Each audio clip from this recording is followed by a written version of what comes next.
आनंदमयी। इस वीडियो में हम बात करेंगे देश की 15 पॉलिटिकल खबरों के बारे में। बिहार बजट पर मच गया घमासान। बिहार बजट पर मच चुका है घमासान। देश में नेता कह रहे हैं बिहार मजमा लूट ले गया, वहीं तेजस्वी यादव कह रहे हैं बिहार के साथ सौतेला व्यवहार किया गया। चंद्रबाबू नायडू 2 लाख करोड़ ले गए। बिहार के मुख्यमंत्री को क्या मिला, जबकि सरकार दोनों पर टिकी है। कांग्रेस नेता मनीष तिवारी ने तो यहाँ तक कह दिया कि यह देश का बजट है या बिहार का बजट है।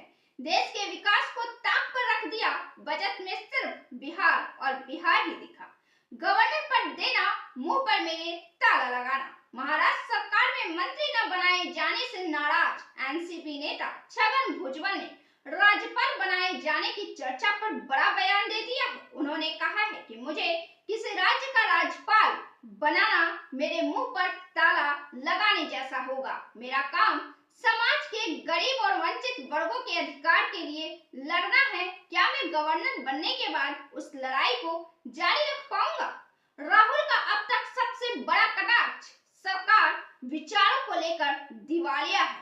केंद्रीय वित्त मंत्री निर्मला सीतारमण के आम बजट पेश किए जाने के बाद राहुल गांधी ने कड़ा कटाक्ष किया है। राहुल ने अब तक यह सबसे तीखा कटाक्ष सरकार पर किया है। राहुल ने कहा है कि गोली लगने के घाव पर मरहम पट्टी की गई है। राहुल ने कहा है कि वैश्विक अनिश्चितता के बीच हमारे आर्थिक संकट को हल करने के लिए आदर्श बदलाव की आवश्यकता है, लेकिन यह सरकार विचारों को लेकर दिवालिया है। मांझी ने विरोधी को ले ली हंसते हंसते चुटकी। बिहार को बजट में खास ध्यान दिए जाने के लिए हिंदुस्तान आवाम मोर्चा के सुप्रीमो और केंद्रीय मंत्री जीतन राम मांझी ने सरकार को धन्यवाद दिया है, तो वहीं विपक्षियों पर मौज ले ली है। उन्होंने विपक्षियों पर चुटकी लेते हुए कहा है कि आम बजट के बाद से बिहार के विरोधियों के आंसू रुकने के नाम नहीं ले रहे होंगे। वैसे बिहार विरोधियों की मेरी सलाह है, ये आंसू पोंछने के लिए खादी के गमछे का ही उपयोग कीजिएगा। इससे आंसू भी जल्द सूखेंगे और हमारे इंडिया के लोगों को रोजगार भी मिलेगा। पाकिस्तान में पैसा लगाकर रोड़ों का मर रहा चीन, बुरा हाल। चीन के पैसों पर पाकिस्तान ग्वादर को पाकिस्तान का दुबई बनाने का सपना देख रहा था, लेकिन इस वक्त ग्वादर चीन के लिए आमदनी अठन्नी, खर्चा रुपया हो गया है। फायदा तो दूर की बात, खर्च निकालना चीन के लिए भारी पड़ रहा है। स्वामी अविमुक्तेश्वरानंद ने योगी सरकार से मांगा इस्तीफा। स्वामी अविमुक्तेश्वरानंद ने महाकुंभ में भगदड़ के लिए यूपी की सरकार को खराब व्यवस्था के लिए जिम्मेदार ठहराया है। इसके लिए मुख्यमंत्री से नैतिक आधार पर इस्तीफे की भी मांग करती है। आपको बता दें कि इससे पहले भी वे सरकार पर हमलेवर रह चुके हैं। ईरान में 3 भारतीय लापता, भारत ने मांगी मदद। ईरान में 3 नागरिकों के लापता होने के बाद भारत ने तेहरान से मदद मांगी है। ये तीनों नागरिक बिजनेस के पर्पस से वहां गए थे, मगर वहां जाने के बाद कुछ ही देर बाद अपने परिवार से उनका संपर्क टूट गया। भारतीय विदेश मामले के प्रवक्ता रणधीर जायसवाल ने इसकी जानकारी दी है। भारत ने इस संदर्भ में तेहरान के समक्ष इसे गंभीरता से उठाने का मुद्दा उठाया है। महाराष्ट्र में ऑपरेशन टाइगर हुई तेज। महाराष्ट्र की राजनीति में इन दिनों ऑपरेशन टाइगर की चर्चा तेज है। इसमें यह कहा जा रहा है कि शिवसेना के शिंदे गुट द्वारा उद्धव ठाकरे के नेतृत्व वाली शिवसेना के नेताओं को अपने पक्ष में लाने की कवायद तेज चल रही है। असम में एक अलग ही बवाल। भारत विविधताओं का देश है, यह तो आप जानते हैं। हर विविधताओं का सम्मान करने की बात भारत में कही गई है, ये भी आप जानते होंगे। लेकिन कुछ ऐसी भी चीजें होती हैं जिन पर अजीबोगरीब स्थिति उत्पन्न हो जाती है। ऐसी ही स्थिति इन दिनों असम में है।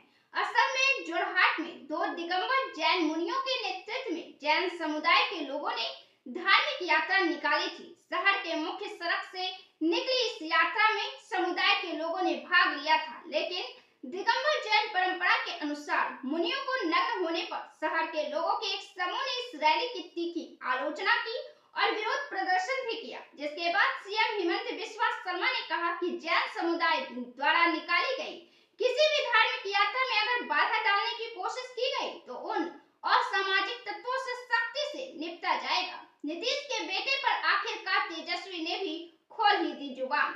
बिहार के पूर्व उप मुख्यमंत्री तेजस्वी यादव ने कहा कि नीतीश कुमार का स्वास्थ्य अच्छा नहीं है तो उनके बेटे को तो राजनीति में आना ही चाहिए। निशांत राजनीति में आते हैं तो हम उनका स्वागत करते हैं। 2024 में नीतीश कुमार कितना परिवारवाद के खिलाफ भाषण देते थे, जबकि उनके मंत्रिमंडल में 80% से ज्यादा परिवारवाद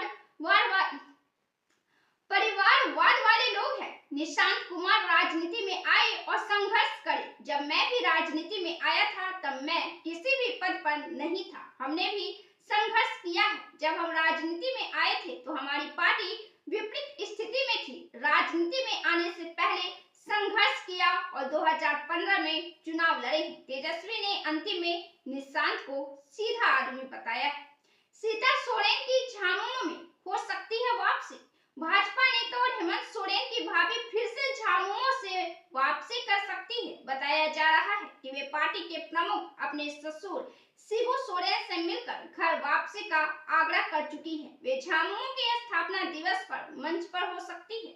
उन्होंने कहा कि समय और परिस्थितियों को कौन जानता है, वह मेरा अपना ही घर है, सब कुछ हमारा ही बनाया हुआ है, वह आज भी वैसा ही है जैसा कल था। राजनीतिक दलों के नेताओं का एक जगह से दूसरी जगह आना जाना लगा रहा है। हम अभी जहां हैं वहां हैं। राजनीति में शब्द का स्तर गिर गया। संजय राउत ने कहा है कि शरद पवार को भटकती आत्मा कहा जाता है। उद्धव ठाकरे को नकली बच्चा और गरीब महिला शब्द का इस्तेमाल राजनीति में किया गया है, यह उचित नहीं है। राष्ट्रपति का सम्मान किया जाना चाहिए। सोनिया गांधी के द्वारा राष्ट्रपति महोदय पर टिप्पणी के बाद वे निशाने पर आ रही हैं। 8 जगह बिना वोटिंग हुई भाजपा की जीत। छत्तीसगढ़ में नगरीय निकाय के चुनाव की सरगर्मियों के बीच 11 फरवरी को मतदान और 15 फरवरी को नतीजे आ जाएंगे। कई जगहों पर नामांकन रद्द होने या नाम वापस लेने के कारण बीजेपी प्रत्याशी बिना चुनाव ही मैदान जीत गए। बिलासपुर, कटघोरा दुर्ग नगर निगम, रायगढ़ नगर निगम, भिलाई नगर निगम, लोरमी नगर पालिका इसमें शामिल है। कर्नाटक में भाजपा में बगावत। कर्नाटक में इन दिनों बगावत के स्वर तेज हो रहे हैं और लगता है कि हाईकमान को अब इसमें दखल देना ही पड़ेगा। विद्रोही धर्मी भाजपा नेता बसनगौड़ा पाटिल, यतनाल, कुमार बंगरप्पा और अन्य वरिष्ठ नेता शामिल हैं, जो राष्ट्रीय अध्यक्ष जेपी नड्डा से मुलाकात करेंगे। उनका दावा है कि इस समय गंभीर संकट से कर्नाटक बीजेपी जूझ रही है। लोग उन्हें कर्नाटक बीजेपी का नया सूर्योदय कह रहे हैं, जो सनराइज यानी परिवारवाद की राजनीति को रोक सकता है। पार्टी किसी एक परिवार की निजी संपत्ति नहीं हो सकती है। आपके 8 विधायक ने ले ली बीजेपी की सदस्यता। कल 7 विधायकों के इस्तीफे देने की खबर काफी तेज रही थी। इस खबर के बाद दिल्ली में सनसनीखेज मच गया था।